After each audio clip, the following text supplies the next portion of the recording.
Welcome back to Let's Talk Careers. My name is Miss V, and I am incredibly excited to bring another amazing guest. Today, we are meeting with Stephen Whitley, who is the CEO of MDR Mayfair. Welcome, Stephen. How are you today? Hi, Maria. Absolutely delighted to be here with you. So thank you for inviting me. Super excited for you to be here.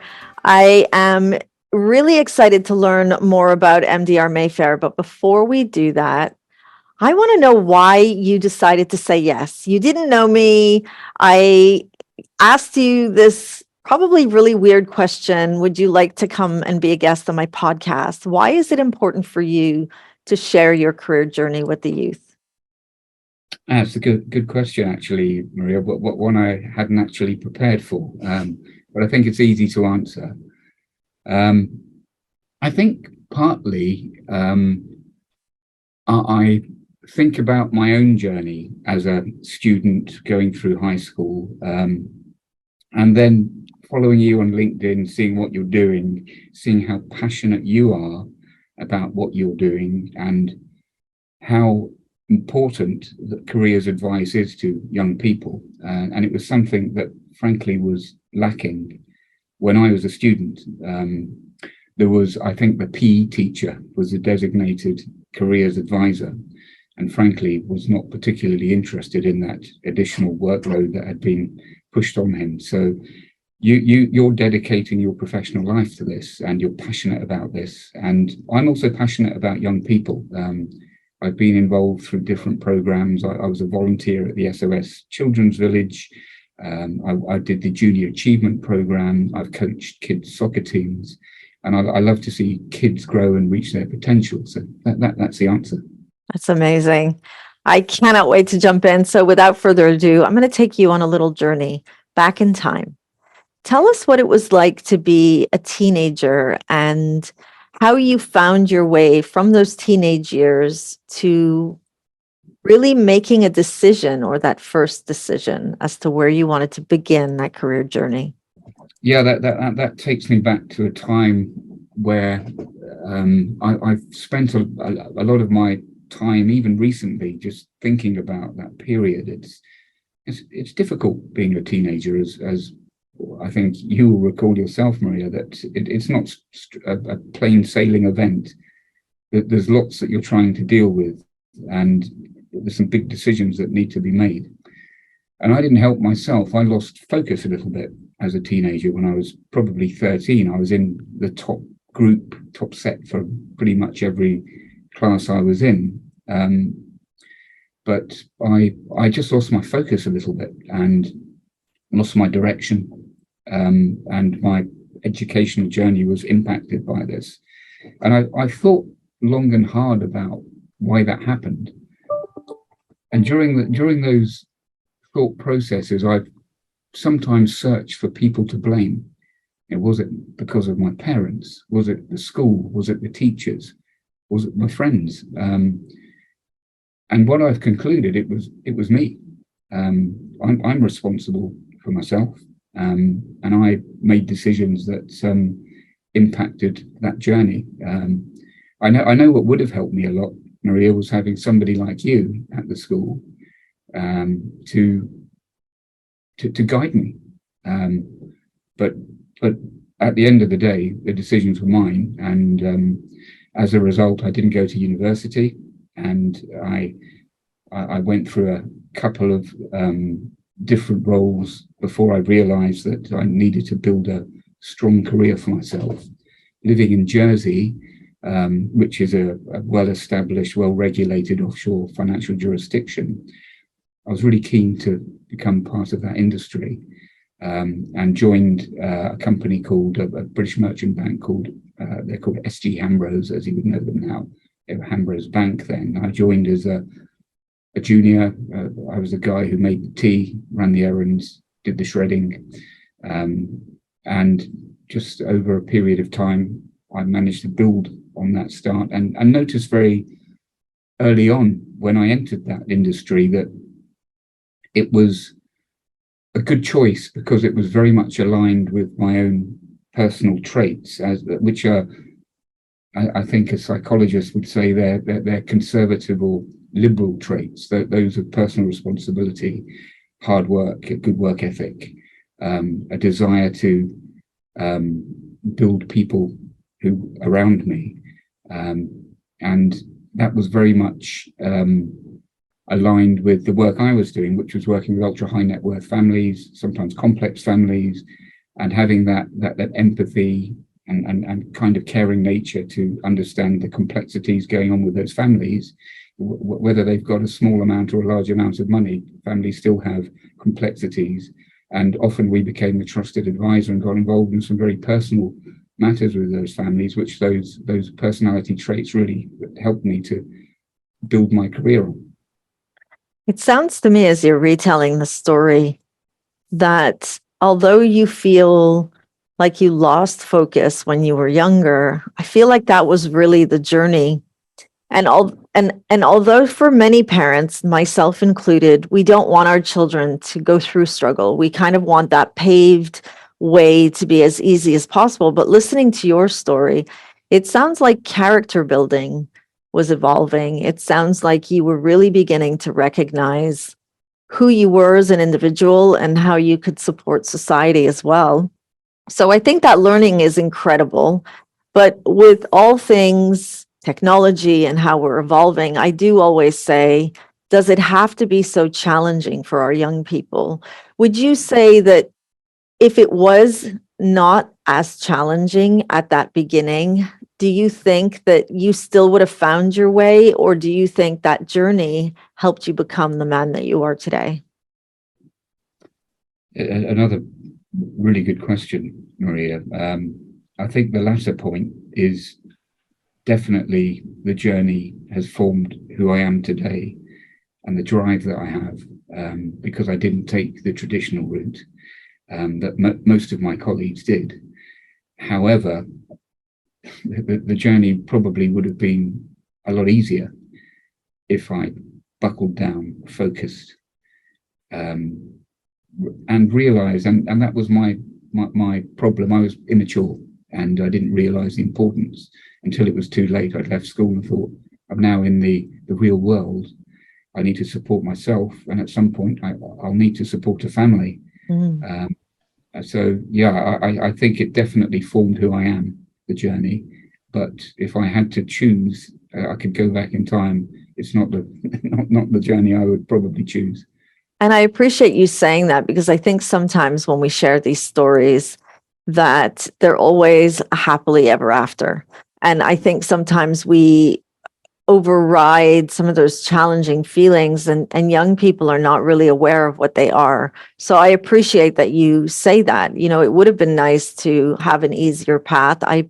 It would have been easier for me, but you know, it is what it is, and I am where I am, and I have developed.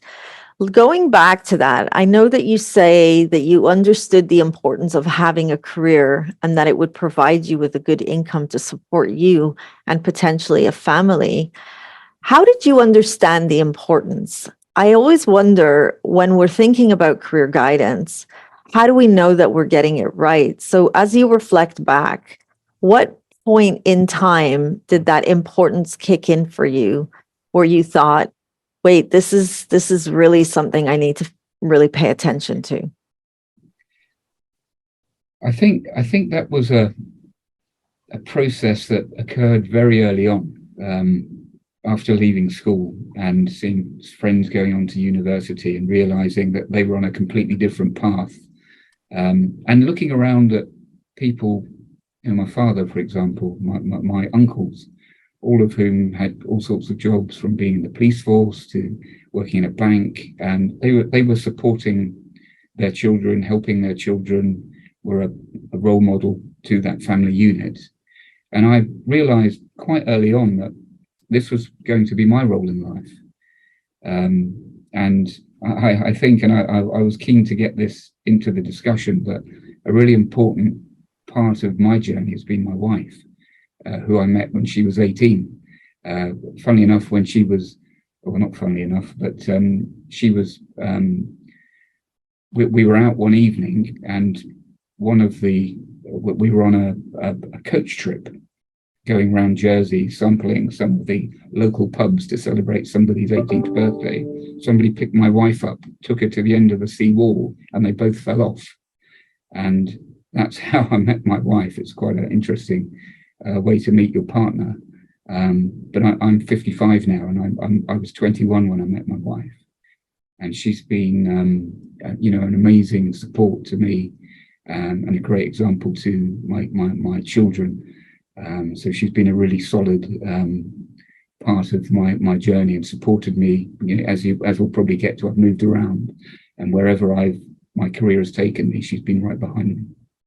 That's a really important component of our journey. And I think, again, another topic that we rarely talk about with the youth is the idea of family and the impact that it'll have on the choices we make for our career. Very often, especially when a family decide to move abroad, it's not just the individual and that one career path, it's really the impact on that family.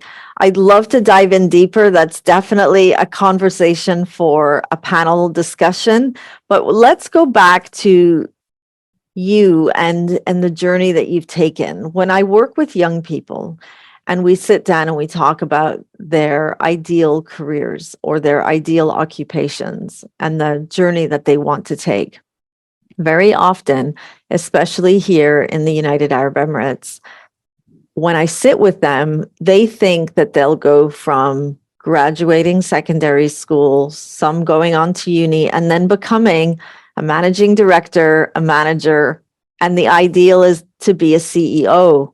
So you're here today as a CEO. What does a young person need to understand about that role? And what are some of the learning steps they need to be taking before even considering the responsibilities of being a CEO? Well, you can only perform the role of the CEO once you've been through a very long and arduous apprenticeship, to call it that. And I think of my own career, which kicked off in the finance industry when I was 20. And I progressed through the ranks, through those personality traits that I referred to earlier, having a strong work ethic, having a personality that enabled me to get on with people, and a willingness to learn. I also took exams during that process, which were evening class exams, as I hadn't been to university, so I had to make the time up somehow.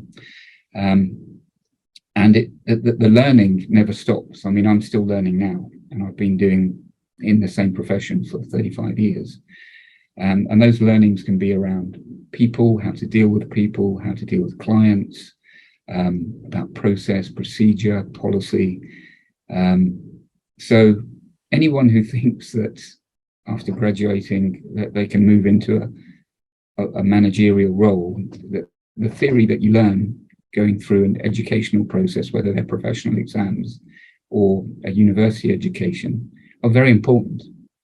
Let's not lose sight of that. But I think that the on-the-job training is critical and can't be replicated through theoretical, traditional educational ways. So, it took me. I was first became a managing director. I think that was when I was posted to Mauritius, which was in 2008. So I was 41 then. So I'd basically been doing the same job as a junior, did my internship for 5 years, then a junior manager. So it's a long process, but once you reach the role, it's the most satisfying role you can have. And what would you say in the daily life of a CEO? You reflect on your days. What is the skill that you had to learn on the job that no one could have prepared you for now that you're doing this role? I think it's that the most challenging part of any job, I think, is dealing with people. And that can be your colleagues, can be customers if you're in a retail space, clients if you're in a professional space, and understanding people and what makes them what makes them tick, what motivates them, what their expectations are of you, and what your expectations are of them, and with your colleagues, how you can create an environment, which is what I've focused on over the past 15 years doing, is creating an environment which allows people around you to grow and develop, encouraging them, trusting them, empowering them. And because there's a slightly selfish angle to that, if the people around me get better, it makes my job easier too. But the feedback you get from people when they grow, they get promoted, they learn new things, is very positive, and they become very loyal to your business for those reasons. What would you say if you were to hire young talent? What would you say are the key elements that you would be looking for with future talent? Yeah, it's a good question again. It's not all about technical knowledge, because that technical knowledge can be developed on the job. Of course, it's helpful if you have a good understanding of the field you're going into. But if we have, we had a very good young intern with us a couple of years ago, just before COVID. He was always on time. He was polite. He had a good appetite to take on work, and when he finished something, he wasn't sneakily looking at his phone in the corner. He was coming over and asking for more work. He was confident, so became a member of the team quite quickly. And as I say, he was an unpaid intern. So he had some personal qualities that really helped to make him become quite an important member of the team. Some of the things he did 2 years ago, we still refer to. So he had a good work ethic. He was polite. He was helpful. He was confident, which meant, sometimes when you go into an organization and you're 20, 21, and there are adults who've got many years of experience there, you're a bit shy and reserved. He wasn't. He was confident, and he was joking around, and we liked that. That's amazing. Yeah. That's amazing. And as I'm putting on my educator hat, those are the skills that teachers often talk to their students about. Gain more confidence, take that initiative, show us that professional ethic, working as a team. And it's really interesting that those are the qualities that stood out for this particular intern that make you think that's what I would be looking for in a young person. Stephen, talk to us about MDR Mayfair. Tell us a little more about the organization and why this is an organization that you decided to dedicate your professional life to. Okay, thank you. I'll tell you a little bit about my journey first, Maria, and very quickly. So I'm from Jersey in the Channel Islands, which is a tiny little island. Nobody in Dubai ever knows where I mean. Everyone says New Jersey, thinking the United States. And it's in the English Channel between France and the United Kingdom. It's an offshore finance center. I started there at the age of 32. My wife and my 2-year-old son decided to go somewhere where the weather was better. So we went to Grand Cayman with HSBC in the Caribbean. And I worked there with HSBC for 5 years, and Julius Baer, the Swiss bank, 4 years. Then I was headhunted to go to Mauritius. And I worked for Investec. And I was in Mauritius for just under 9 years. And I was appointed as the managing director there. And then we relocated to the UK. My wife, we have a small house there. So my wife decided that my son was at university. We should go be closer to my son and my dad, who's elderly. So we relocated to the UK, left Mauritius. And then the opportunity came up in 2019 to join MDR Mayfair.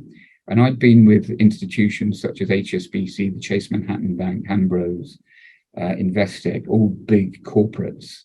And MDR Mayfair is a small subsidiary of Mishcon de Reya, the British law firm, very entrepreneurial, innovative, Silver Circle British law firm. And it's a small team here focused on high achieving, ambitious, high profile families. So we've got a relatively small book of business, but high quality book of business. And I like the idea of going into an organization which wasn't already structured with the policies, process, procedures, committees that you have in these big institutions. So I made the decision, as I did have another option to rejoin one of my former employers. But I made the decision, as I was at the time 52, to join the smaller institution. And it's been a fantastic decision. I've really enjoyed the freedom and latitude that we get in an entrepreneurial firm. I've enjoyed working with the team here.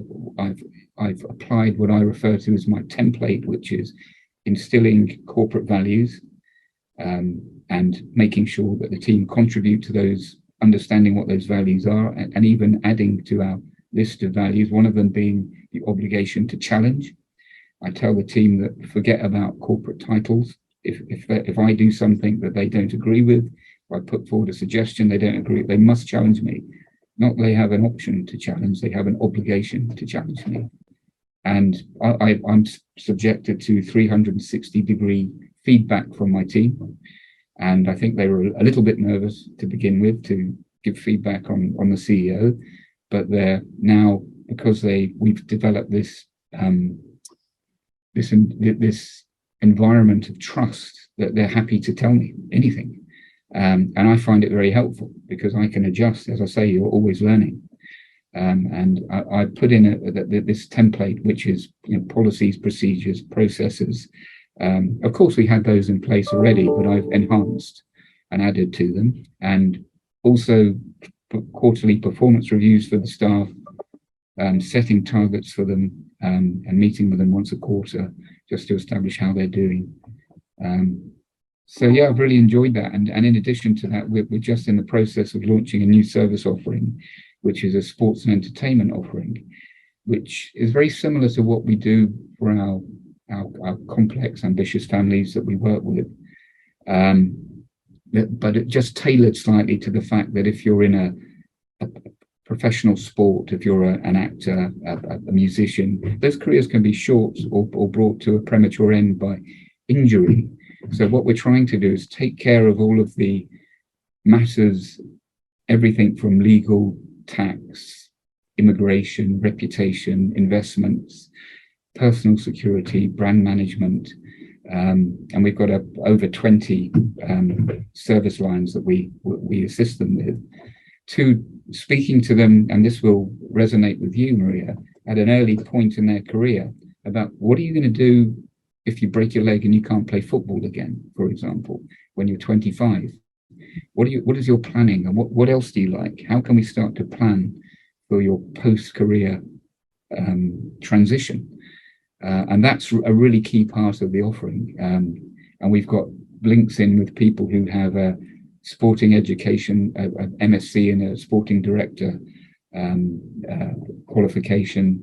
We've got links into people who do coaching. So if people want to become a professional coach, we have in-house capability to help people start businesses, build their own personal brands, do something in utilizing social media and maybe building a career. So there's lots of options, but we're keen to speak when athletes, actors, models are young and start to think about that as soon as possible. I'm loving this. Conversations with the youth. Right at the top is performing arts and sport. Those are the top aspired careers that we see and hear from the youth. At the same time, parents very concerned about their children wanting to go down those paths because of the reasons that you mentioned. It's absolutely incredible that not only do you get to lead an incredible team by using culture-rich strategies that make your team probably want to come to work every day. And these are things that we talk about with the youth, and what we see with the younger people as they're growing older and thinking about their careers.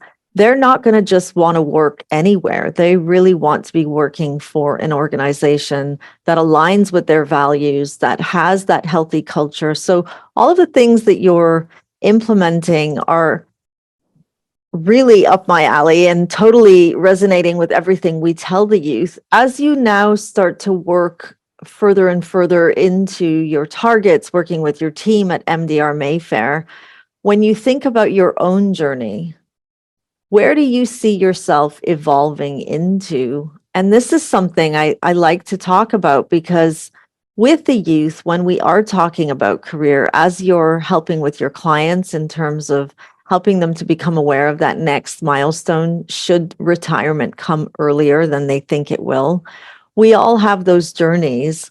I once interviewed a 73-year-old man who told me that he was beginning the next journey.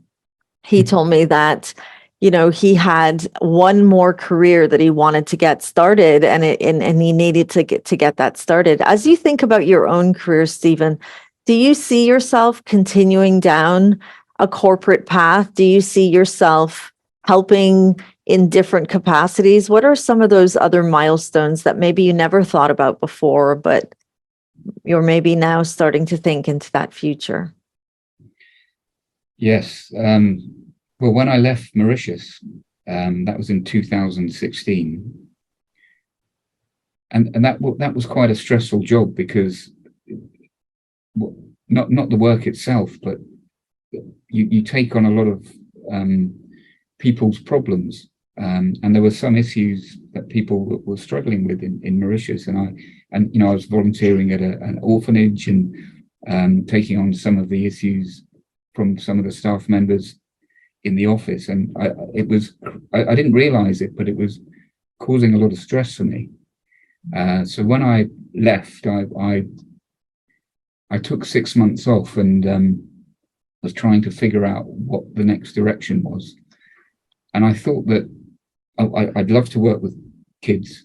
When I was doing the Junior Achievement Program, coaching soccer with girls and boys teams in Mauritius and the Caribbean, and running the Junior Achievement Program in one of the local schools where some of the kids had some serious issues. That was the most rewarding thing I've ever done. I love my job, and I love working with my colleagues and helping them to develop and reach their potential. But there's something about working with children, and so I'd love to think that at some point in the future I could maybe find a niche for myself to work with children, because, as I say, I really enjoyed that, and it was so rewarding. And if I could do that at a latter stage in my career, I'd be really happy about that. I love that. I love that you're thinking about how you're going to evolve in your career. And that's definitely what we want young people to see, is that even as a CEO, we still have aspirations. We still have more ideas for our career milestone. And by understanding that, we realize that our career is a journey and it's lifelong. And there's peaks, there's lulls, but there's always evolving. As we're coming to the end, I could keep going and going, but I promise you we're coming closer to the end. I want to look at your top 3 career tips. You shared with me that start thinking about and researching and talking about potential career paths. You think that that's important, and try and find that career or job that interests you. And then that number 3 is always be yourself, be honest, believe in yourself, and maintain your integrity. I mean, number 1 and 2, I'm on board. Let's talk about that number 3. Young people struggle to really know who they are. And that is one of the challenges that I see when I work with them. It's almost like they've never been given that kind of time to stop, take a breath, pause, look inwards. What are some of your tips for a young person who's been spending 13 years in secondary school and primary school, middle school, taking the test to then go on to that post-secondary? Do they go? Don't they go? Who has time to know who they are? What would your tips be for them to begin to explore? Crumbs. Yeah, that's another good question. I'm trying to think how I became aware of who I really am and what makes up who I am and what those values are that I hold very dear to myself. I think it's a journey, Ria. It's such a tough thing to try and deal with when you're 13 and you've got 14, 15, so much going on in your life. But I think we've got a feeling inside of ourselves of who we are based on how we conduct ourselves. And we're developing all the time. We're growing both mentally, physically. So I think you just have to, you have to follow that path that we make mistakes, don't we, as human beings, and we learn from those mistakes. And I think we figure out the right way through going through that process. So I would say that the best way to do that is to be yourself, to follow the path that you think is right for you, but make sure that if you do make mistakes, you don't repeat them. You learn from them and you analyze them. Say, why did I make that decision? Why did I think it was a good idea to go down that path when the outcome wasn't what I had hoped it would be? And make sure that you utilize that as everyone calls that. That's experience. So that's certainly how it worked for me.